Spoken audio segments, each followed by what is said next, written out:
मैं भीम हूं, महाबली भीम, पवन पुत्र, वायु पुत्र, पांडवों में दूसरा। जब लोग मेरे नाम का स्मरण करते हैं तो उनके हृदय में शक्ति और साहस का संचार होता है। परंतु ये शक्ति केवल मेरी बाहुबल की कथा नहीं है, बल्कि मेरे जीवन की पीड़ा, संघर्ष और उत्तरदायित्व की भी कहानी है। मेरा जन्म हस्तिनापुर में माता कुंती की कोख से हुआ। पिता पवन देव थे, इसीलिए मेरी शिराओं में अनंत बल प्रवाहित हुआ। बचपन से ही मेरा शरीर विशाल और बलशाली था। कहते हैं कि जब मैं पालने में लेटा होता था तो मेरी लातों से पालना टूट जाता था। माता कुंती अक्सर मुझे संभालते हुए मुस्कुराती, पर उनके मन में हमेशा ये चिंता रहती कि इतनी अधिक शक्ति एक बच्चे के भीतर है तो कहीं ये उसे अहंकारी न बना दे। मेरे बड़े भाई युधिष्ठिर थे, धर्मराज, सत्य के पुजारी। उनके बाद मैं, फिर अर्जुन, जिसे मैं सदैव अपना प्रियतम भाई मानता हूं, फिर नकुल और सहदेव, सुंदरता और विद्या के भंडार। हम पांचों पांडव एक दूसरे के बिना अधूरे थे। हमारे बचपन का अधिकांश समय गुरुकुल में बीता। वहां हमें द्रोणाचार्य ने शिक्षा दी। द्रोणाचार्य एक अद्वितीय गुरु थे और उनके शिष्य के रूप में हमें गर्व भी था और कठिन अनुशासन भी। परंतु मैं हमेशा शस्त्रों की अपेक्षा बल और गदा में अधिक रुचि रखता था। द्रोणाचार्य जानते थे कि मेरे भीतर अद्भुत बल है, इसलिए उन्होंने मुझे विशेष रूप से गदा युद्ध का अभ्यास कराया। मेरा प्रतिद्वंदी दुर्योधन था। वो मुझसे घृणा करता था और मैं उससे। हमारी शत्रुता का आरंभ बचपन से ही हो गया था। वो जब भी मुझे नीचा दिखाने की चेष्टा करता, मेरा रक्त खौल उठता। कई बार उसके षड्यंत्रों के कारण हमें अपमानित होना पड़ा, पर मैं हर बार उसकी ओर देखकर यही सोचता कि तेरा अंत मेरे हाथों होगा। मेरे जीवन का एक बड़ा अध्याय लाक्षागृह की घटना है। दुर्योधन ने पितामह भीष्म और गुरु द्रोण की आंखों में धूल झोंककर हमें जलाने की योजना बनाई। उसने लाख और मोम से बना महल हमारे लिए तैयार करवाया। बाहर से वो सुंदर महल था, पर भीतर छिपा था षड्यंत्र। परंतु माता कुंती की बुद्धिमता और विदुर की सावधानी से हम बच गए। उस रात जब आग ने लपटें उठाई, तब मैंने अपने कंधों पर माता कुंती और भाइयों को उठाकर बाहर निकाला। धधकती लपटों में से परिवार को बचाना मेरी शक्ति की सबसे पहली परीक्षा थी।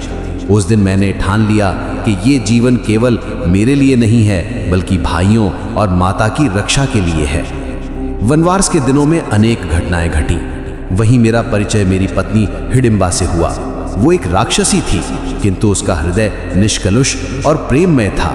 उसके भाई हिडिंब ने हमें मारने की चेष्टा की, पर मैंने अपनी गदा से उसका अंत कर दिया। हिडिंबा ने फिर मुझसे विवाह किया और हमारे पुत्र घटोत्कच का जन्म हुआ। घटोत्कच मेरे हृदय का टुकड़ा था। उसका शरीर भी बलवान और विशाल था। बाद में उसने महाभारत युद्ध में वीर गति पाई, पर यह कथा मैं दूसरे भाग में सुनाऊंगा। मेरे जीवन की एक महत्वपूर्ण घटना बकासुर वध है। एक छोटे से गांव पर बकासुर नामक राक्षस अत्याचार करता था। वो हर दिन एक गाड़ी भरकर अन्न और एक मनुष्य खाने के लिए मांगता था। जब गांव वाले हमारे पास रोते हुए आए तो मैंने कहा कि आज वो भोजन मैं दूंगा। मैं अकेला ही बैलगाड़ी में बैठा और अन्न लेकर गया। बकासुर आया। उसकी आंखों में क्रोध की ज्वाला थी।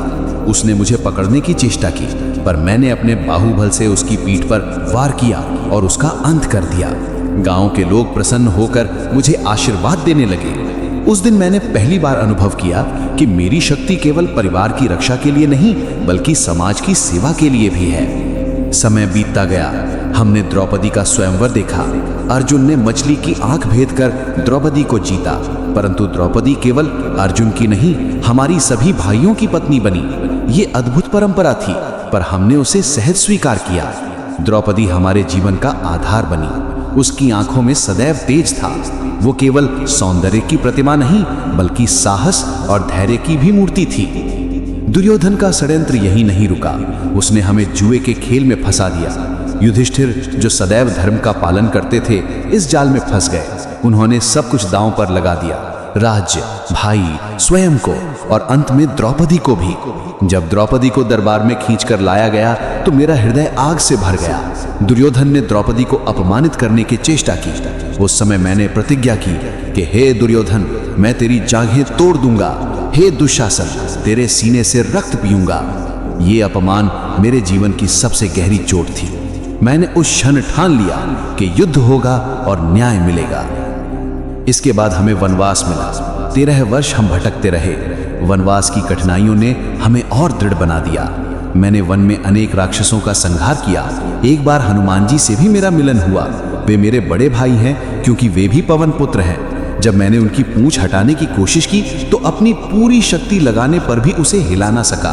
तब उन्होंने अपना विशाल रूप दिखाया। उस दिन मैंने जाना कि मेरे भीतर जो बल है वो पवन देव की देन है और इस ब्रह्मांड में मुझसे भी महान शक्तियां हैं। वनवास के दौरान यक्ष का प्रश्न भी मेरे सामने आया।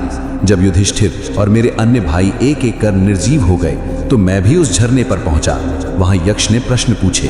मैंने उसका उत्तर देने की कोशिश की पर असफल रहा।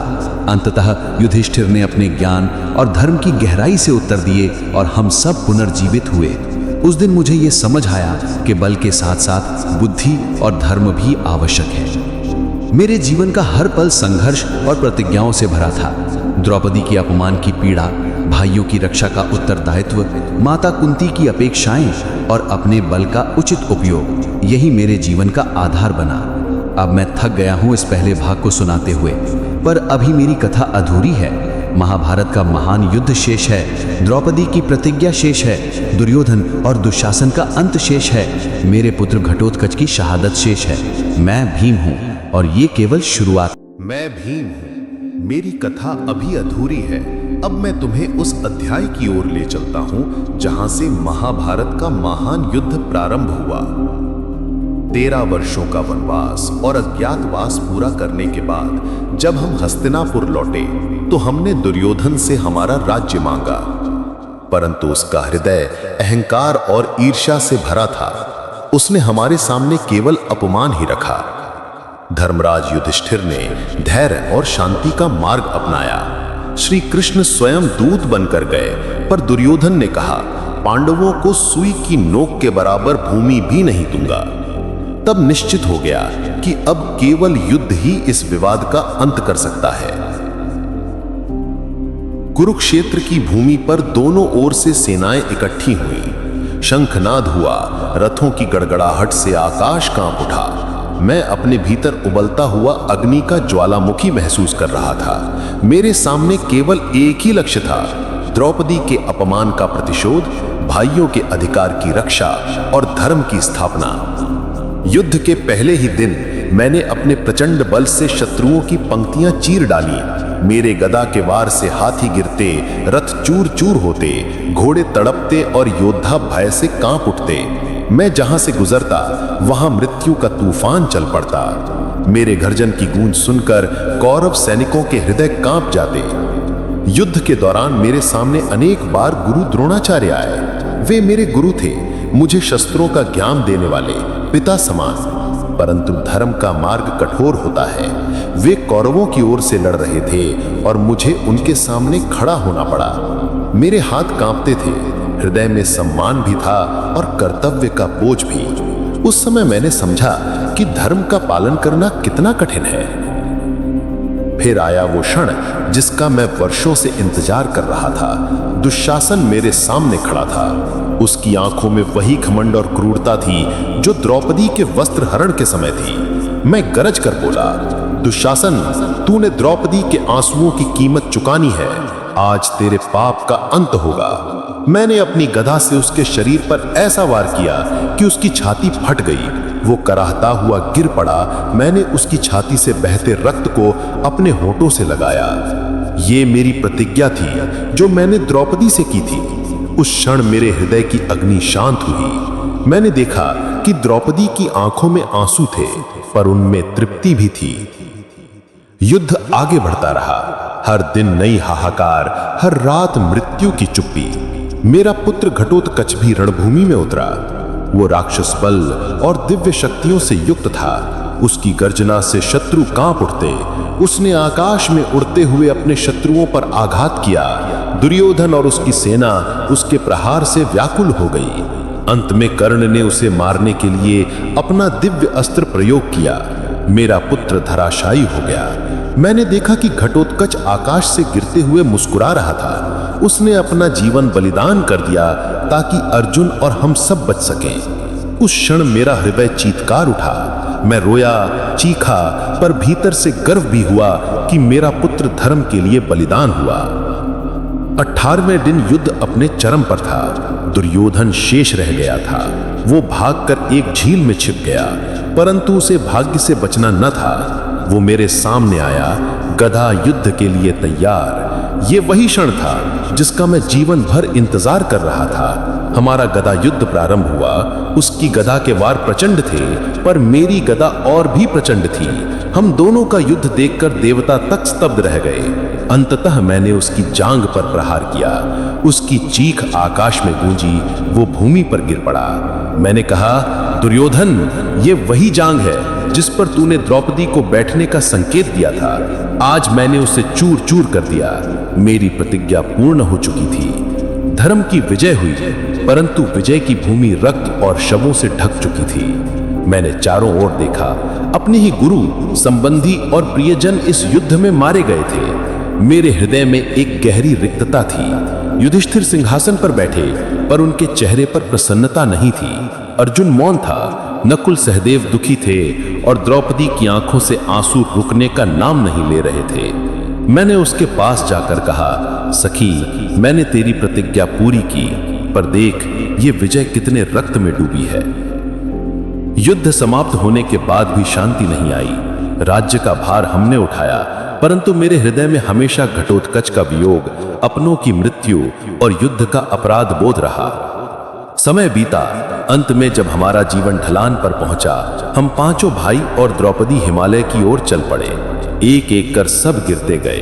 अंत में केवल युधिष्ठिर जीवित रहे। मैं भी गिर पड़ा। उस अंतिम क्षण मैंने अपने जीवन को देखा और सोचा कि मैंने अपनी शक्ति धर्म की रक्षा के लिए प्रयोग की। मैंने अपनी प्रतिज्ञाएं निभाई। मैंने भाई, माता और पत्नी की रक्षा की। यही मेरा धर्म था। मैं पवन पुत्र था, अंततः पवन में समा गया। यही मेरी कथा है, यही मेरा जीवन है। मैं भीम हूं, महाबली भीम।